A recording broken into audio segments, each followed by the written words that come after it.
Nessas aulas introdutórias da matéria, da estrutura da matéria, nós vamos falar de átomos, moléculas, de sólidos, ou seja, vamos falar da matéria condensada, inclusive. Ora, vamos começar aqui com a nossa história, a história do universo. No início do universo, há 13,7 bilhões de anos atrás, tudo que existia no universo eram as partículas elementares, 61 delas. Algumas foram desaparecendo, outras passaram a se aglutinar, né? Formando objetos diferentes, né? Prótons e nêutrons, por exemplo, né? Ao longo da história do universo. Ora, o que aconteceu logo no início do universo foi um processo de aglutinação dos constituintes. Que constituintes? As partículas elementares. Então, uma das primeiras coisas que aconteceram no universo foi a formação, essa fase conhecida como bariogênese, foi a formação de prótons e nêutrons. Aquelas partículas que estavam lá formavam sacolas, estados ligados, objetos, dentre os quais os mais importantes são os prótons e nêutrons. De forma que, muito rápido, bem no início do universo, tivemos a formação de prótons e nêutrons, e logo em seguida a formação de núcleos. O livro do Weinberg tem esse título de Os 3 Primeiros Minutos, defende a ideia de que isso ocorreu logo no início, nos 3 primeiros minutos da existência do universo. A formação de núcleos a partir de prótons e nêutrons existentes na sopa cósmica.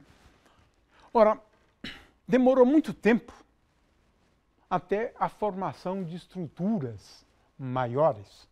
E essas estruturas são os átomos.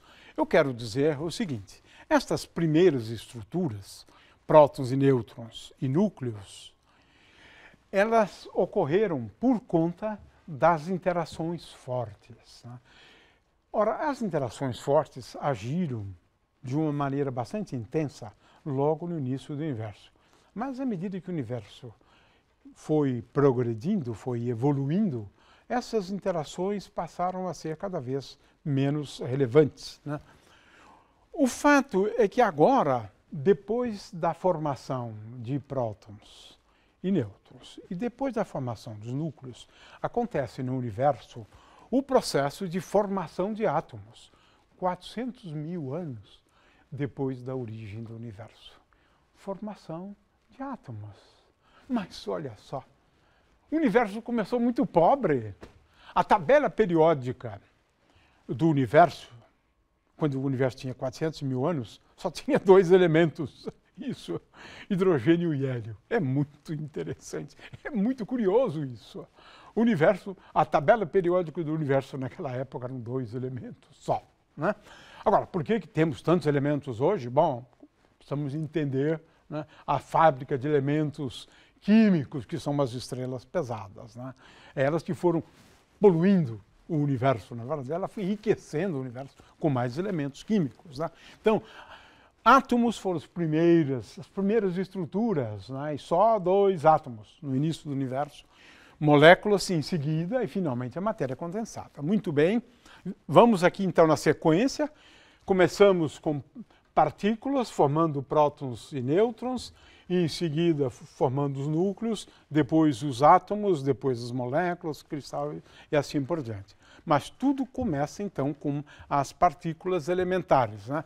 É claro que muitas dessas partículas, por conta da interação fraca, decaíram logo no início do universo. O próprio nêutron iria desaparecer no universo, porque o nêutron tem uma vida média de cerca de 15 minutos, desaparece relativamente rápido. Mas quando o nêutron se juntou ao próton, aos prótons, aí a coisa muda, né? O núcleo é relativamente estável. Muito bem. E as interações fortes, então, dão origem a essas sacolas, né, partículas com 2 e 3 quarks, dentre as quais as mais importantes eram o próton e o nêutron, os prótons e nêutrons dando lugar logo em seguida, basicamente, núcleos de hélio, o outro tipo de núcleo, núcleo de hidrogênio, que é o próton. Então havia muito próton no início do universo, bem mais prótons do que nêutrons na realidade, né? Muito bem. Então vamos agora ao próximo agregado, né? São os átomos. Ora, os átomos, como disse antes, eles são formados, os primeiros átomos, né? A tabela periódica era muito pequena, tinha só 2 elementos, né? De forma que os átomos começaram a ser formados a partir de elétrons, né? E núcleos e prótons, porque na realidade tinha muito próton no universo, né? Muito mais prótons no universo do que nêutrons e do que núcleos, né? Consequentemente, começa a se formar os primeiros átomos, né? Que é um agregado de elétrons e núcleos. Ora, os próximos agregados a surgirem no universo foram os átomos. Como é que isso aconteceu? Cerca de 400 mil anos depois do início do universo, quando o universo já havia se resfriado o suficiente, nós tínhamos no universo uma composição que era basicamente a de núcleos de hélio 4, 2 prótons e 2 nêutrons, portanto, e prótons, muito mais prótons do que os núcleos de átomos de hélio. Mas tínhamos os elétrons também. Quando a temperatura baixou o suficiente, cria-se as condições para a formação de átomos, formados a partir dos elétrons, dos prótons e dos núcleos existentes no universo. Agora, átomo tem uma história. Quem propôs a teoria atômica foram Demócrito e Leucipo, atomistas gregos, os primeiros atomistas, que propunham que átomos se movimentariam no vazio, o vácuo. Ora, essa ideia foi prontamente rejeitada por Aristóteles, que dizia que essa ideia do vácuo é um absurdo. A natureza tem horror ao vácuo, dizia Aristóteles. De forma que essa teoria acabou não sendo muito aceita. Demorou muito tempo. Veja, em 1810, Dalton lança a teoria atômica. Toda a matéria é formada por átomos, declarou ele. Estes são entendidos como as menores partículas que constituem a matéria. Para aquela época, claro, né? Os átomos são indivisíveis. Veja, não é assim hoje. E não podem ser destruídos mesmo durante as transformações químicas, né? Então, os átomos que constituem os diversos elementos químicos. Então, ele identifica os átomos com os elementos químicos, né? E os átomos passaram a ser uma necessidade na teoria cinética. É a única forma de explicar a pressão de um gás, por exemplo. Ora, o que a gente tem ali são as moléculas batendo contra a parede. Então, nós temos aqui, no caso de um gás, essa ideia dos gregos, né? Átomos que se movem no vácuo, no vazio, né? Ora, na realidade, a teoria atômica da matéria, ela acabou sendo unanimidade só aproximadamente em 1911, quando Perrin conseguiu determinar parâmetros moleculares, era praticamente vendo átomos, né? Olha só quanto tempo demorou, né, para que aceitássemos a ideia do átomo, apesar da tabela periódica de Mendeleev já ter sido proposta antes de 1911. De qualquer maneira, átomo hoje é uma realidade. O primeiro modelo era de Thomson, pudim e ameixa, já sabíamos da existência do elétron, então os elétrons deviam estar embebidos em alguma coisa aqui. Mas quem elucidou mesmo a estrutura do átomo foi Rutherford, que procurava bombardear, né, uma película contendo ouro com partículas alfa. Partículas alfa nada mais é do que os íons de hélio. De qualquer maneira, foi uma experiência pioneira a partir da qual ele inferiu que a estrutura do átomo, do ponto de vista físico, seria um núcleo bem pequeno e elétrons girando em torno do núcleo de acordo com essa figura aqui, né? Temos aqui, claro, também uma ilustração das partículas alfa atravessando aquela película, né? O fato é que Rutherford foi quem praticamente estabeleceu essa estrutura relativamente simples, um núcleo e elétrons girando em torno do núcleo. Temos aqui, portanto, uma proposta em cerca de 1913, né, para a estrutura dos átomos. Mas logo percebemos que essa estrutura é muito complicada. Ela é muito complexa, na realidade. E, para entender, de fato, a estrutura do átomo, né, nós precisamos de recorrer a conceitos da teoria quântica. E não tem outro jeito se quisermos entender da forma mais completa possível. É claro, é sempre possível falar em camadas, subcamadas, porque hoje nós dizemos que os elétrons eles estão alocados ou distribuídos em camadas do átomo. Mas o que é isso mesmo? Camada, né? As camadas, por outro lado, têm subcamadas, né? E cada subcamada tem um certo número de orbitais. E cada camada comporta um número limitado de elétrons, né? E esse número limitado de elétrons tem a ver com o spin do elétron, inclusive. Ora, vamos fazer aqui o nosso melhor para, em muito pouco tempo, pelo menos explicar alguns desses conceitos, né? Mas, de qualquer maneira, aqui confesso que haveria necessidade de um tempo muito maior para a gente apresentar essas ideias, né? Em primeiro lugar, é importante entender que a existência dos átomos tem a ver com a carga elétrica, isso mesmo, porque a carga elétrica do elétron é uma carga que dizemos negativa, a do próton ou a do núcleo é uma carga positiva, portanto, os átomos se formam por conta da interação eletromagnética entre o elétron e o próton. Essa é a primeira coisa que é fundamental que se entenda. E é claro que na mecânica quântica, quando a gente descreve melhor, né, os átomos, nós levamos em conta exatamente a energia potencial de interação eletromagnética, né, entre elétrons e o núcleo.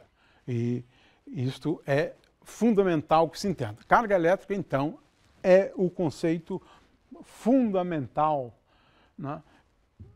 Isso não somente em relação aos átomos, como também em relação às moléculas e assim por diante, né? O fato é que carga elétrica é aquilo que se move na corrente elétrica nas nossas casas, né? E os físicos gostam muito de ver, na verdade, o ser humano como sendo composto, né, por cargas elétricas, de sinal mais e menos. Tudo que acontece, todos os fenômenos da vida estão relacionados às interações eletromagnéticas, né? Muito bem, mas agora quero falar do conceito fundamental, essencial, para entender a estrutura quântica do átomo. E esse conceito já falamos antes do spin, né? O spin pode ser pensado como sendo um elétron em movimento, tendo um momento angular, como nós dizemos. Mas isso não é bem assim, é apenas uma imagem clássica, né? O que é curioso é que o spin pode ter ou uma orientação para cima e uma orientação para baixo. Só essas duas orientações. Ele não pode ter um ângulo qualquer, não. Só para cima e para baixo, né? Então dizemos spin meio e menos meio, mas estou falando da componente Z do spin, né? Em geral, o spin, a gente diz que o elétron tem spin meio. Mas deixe-me antecipar uma coisa. No fundo, a tabela periódica é uma consequência desse atributo do elétron ou dos elétrons, que é o spin. Isso é um dado curiosíssimo, que às vezes é difícil entender. Eu me refiro aqui ao princípio da exclusão de Pauli, né? Onde dois elétrons num átomo não podem ter, que nós vamos explicar logo em seguida, os mesmos números quânticos. Daí, veja, é do spin do elétron que segue praticamente a tabela periódica. É uma consequência do spin do elétron. No fundo, e em última análise, é porque o elétron é uma partícula fermiônica. E você não pode colocar muitos elétrons na mesma órbita, digamos assim, né? Existe um número limitado de elétrons que você pode colocar na mesma órbita, e isso tem a ver com os números quânticos. Então, em resumo, a tabela periódica pode ser creditada à existência dela, né? A existência de camadas, subcamadas e assim por diante, ao spin do elétron. Veja só que coisa curiosíssima. A organização dos elétrons no átomo tem a ver com esse atributo. É claro que a existência do estado ligado tem a ver com interação eletromagnética, com a carga elétrica. Mas como os elétrons se organizam no átomo, tem a ver com o spin. Fantástico. Dois atributos fundamentais para se entender o átomo: carga elétrica e o spin. Muito bem. Agora, os elétrons no átomo, eles também adquirem dois atributos: energia, energia de interação, né? Energia de interação eletromagnética, energia mecânica, né? Eles adquirem esse atributo por conta da interação, e também adquirem uma grandeza física conhecida como momento angular. Então, temos aqui quatro coisas importantes para entender os átomos, para entender os elementos químicos, para entender a tabela periódica. Primeiro, fundamental, o spin do elétron, spin meio, uma partícula fermiônica. Essa é a base de tudo. Depois, o momento angular, o quadrado do momento angular, o módulo do momento angular, a componente Z do momento angular e, finalmente, a energia. São esses quatro ingredientes. Dois atributos, né, intrínsecos, né, e alguns atributos adquiridos. Esses dois atributos adquiridos são o momento angular, que lembra, na verdade, um peão, né, que tem um momento angular, né. Mas, de qualquer maneira, vamos começar pela energia. A grande surpresa é que os níveis de energia são discretos. É isso. Ou seja, quando você observa o espectro, esse aqui é o espectro, por exemplo, de hidrogênio, mas a gente pode também observar o espectro discreto do hélio, a gente percebe que os níveis de energia são quantizados, só adquirem valores discretos. Essa é a primeira novidade. De forma que a gente vai fazer o seguinte: a existência de um nível de energia mais baixo. Isso é fundamental porque dá estabilidade para o átomo. Vamos fazer o seguinte: vamos rotular esse nível como sendo 1, n igual a 1, esse nível igual a 2, n igual a 2, esse nível igual a 3, n igual a 3, esse quarto nível, n igual a 4 e assim por diante. Ou seja, nós podemos atribuir números inteiros a cada um desses níveis de energia. O que é mais importante é saber que cada átomo tem um nível de energia fundamental. E isso é importantíssimo porque dá estabilidade para o átomo. Ele não desaparece, ele não decai, né? Mas essa é uma outra coisa importante, porque é importante entender a estabilidade do átomo. E ela ocorre por conta da existência de um nível de energia mínimo, o mais baixo possível, né? Agora, veja, o momento angular também é importante na análise, né, do átomo. Por quê? Porque cada elétron tem um momento angular diferente, tem a componente Z do momento angular diferente. E nós vamos então atribuir números quânticos tanto para o momento angular, um número tanto para o momento angular, quanto para o momento angular, a componente z do momento angular, né? Muito bem. O fato é o seguinte, vamos agora então tentar entender a questão da estrutura do átomo. Vamos começar pelas camadas de um átomo. Ora, as camadas nós já associamos aos níveis de energia. N é igual a 1 é a primeira camada, N igual a 2 é a segunda camada, N igual a 3 é a terceira camada, e assim por diante. Ou seja, um N, esse número N, indica, na verdade, níveis de energia. A gente não precisa saber quais são os níveis, mas é o nível 1, 2, 3, 4 e assim por diante. Muito bem. Então, a camada deve ser entendida como sendo um nível de energia, N. E em cada camada, a gente pode colocar 2 vezes N ao quadrado elétrons naquela camada. Pelo menos isso eu espero que fique claro. N ao quadrado precisa ser entendido à luz dos demais números quânticos, mas isso também dá para entender.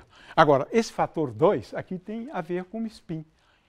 Eu posso colocar na primeira camada, por exemplo, com N igual a 1, eu posso colocar um elétron com spin para cima e um elétron com spin para baixo, ou melhor, um elétron com spin para baixo e um elétron com spin para cima. Ou seja, 2 aqui corresponde às 2 orientações do momento angular de spin, ou do spin, né?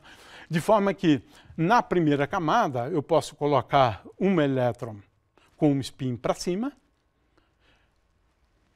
Na segunda camada, eu posso colocar um spin para cima e um spin para baixo, mas só esses 2. Né? Na terceira camada, eu posso colocar mais.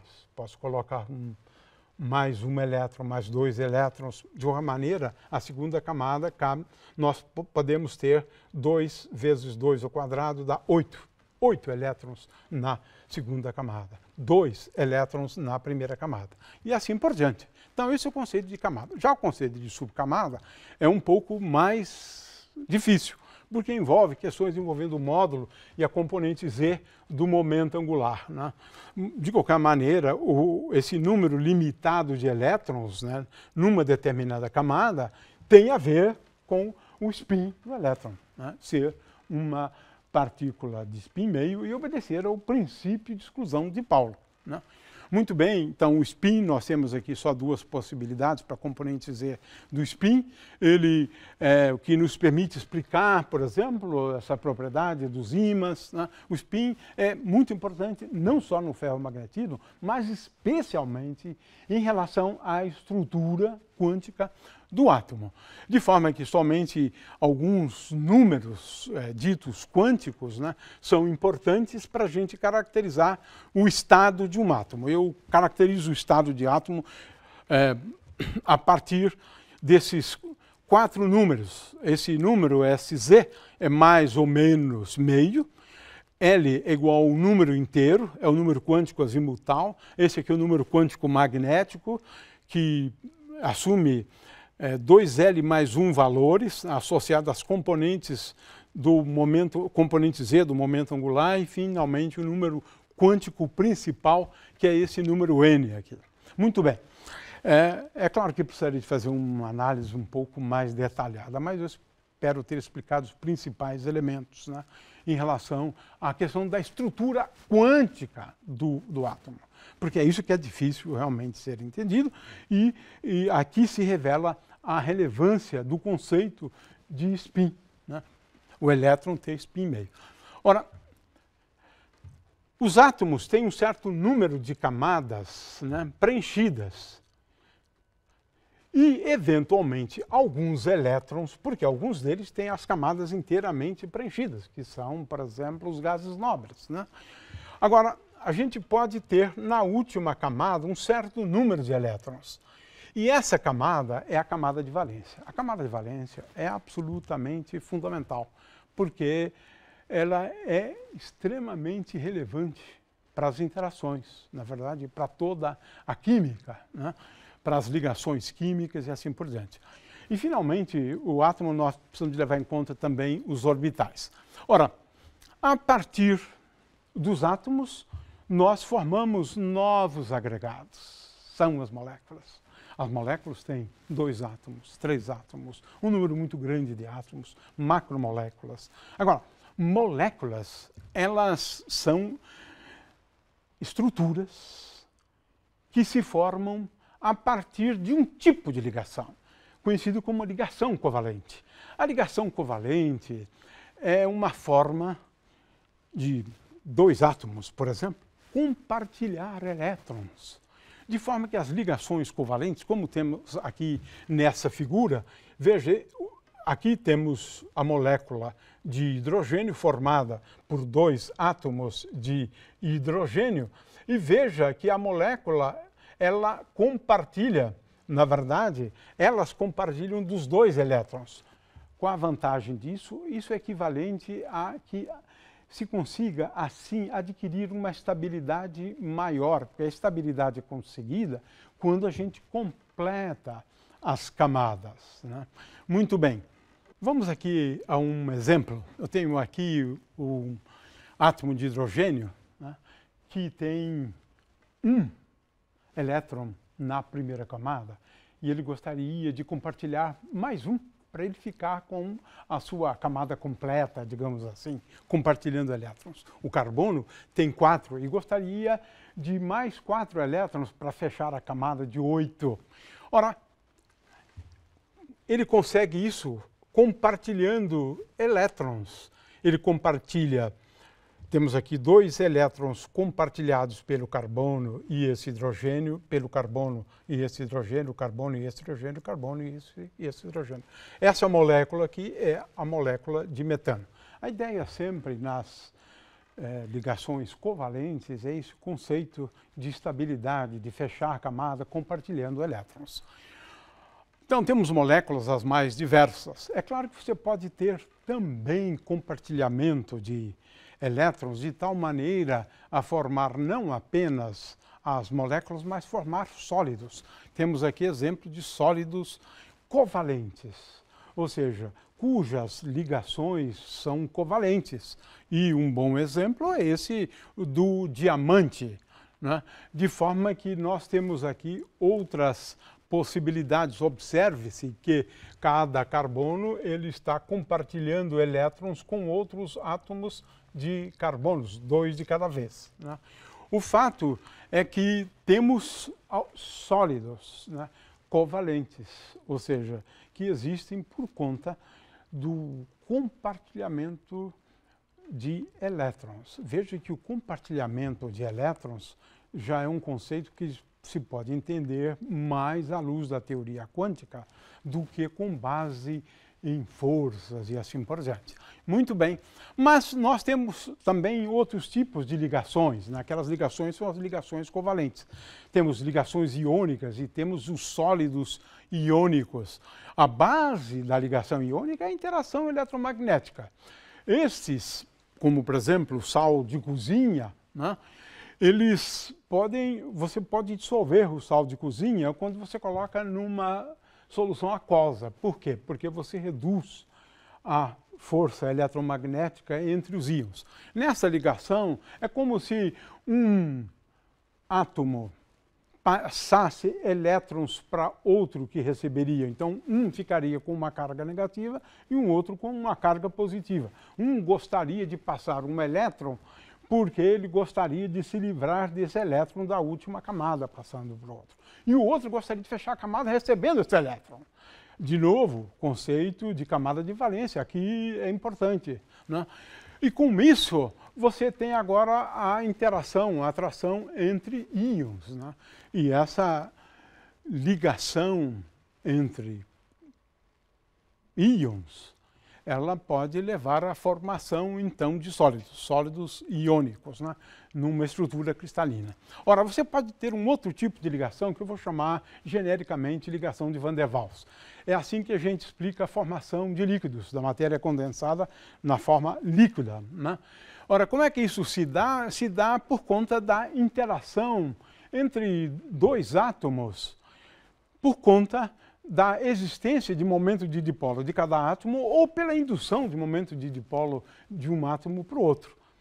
Quando você tem interação entre dois dipólos, você pode mostrar que você tem uma força de interação entre esses dois átomos, né? E é assim que se explica a formação dos líquidos, com base em forças de Van der Waals, que nós estamos aqui interpretando como sendo forças do tipo dipolo-dipolo. Um átomo ou uma molécula pode ter um momento de dipolo permanente ou não. Então, esse momento de dipolo aqui, não estou estabelecendo a diferença entre momento de dipolo permanente ou induzido.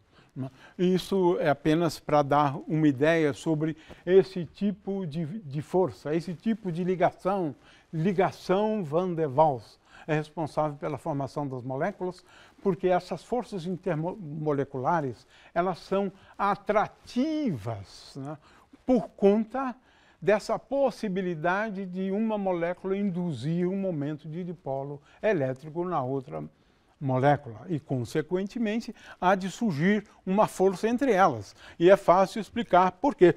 Porque você tem aqui uma carga negativa e aqui você tem uma carga positiva e elas estão mais próximas. Consequentemente, haverá uma aproximação de átomos, uma aproximação de moléculas, não importa, né? O fato é que também temos um tipo de ligação conhecida de ponte de hidrogênio, né? Esse tipo de ligação é que é responsável pela formação da água na fase líquida, não vamos a esse ponto aqui. E, finalmente, as ligações do tipo ligações metálicas, né? Isso é importante para entender os sólidos, né, metálicos. Aqui, não. A ideia é a seguinte, é você ter íons, né? Veja o caso do cobre, né?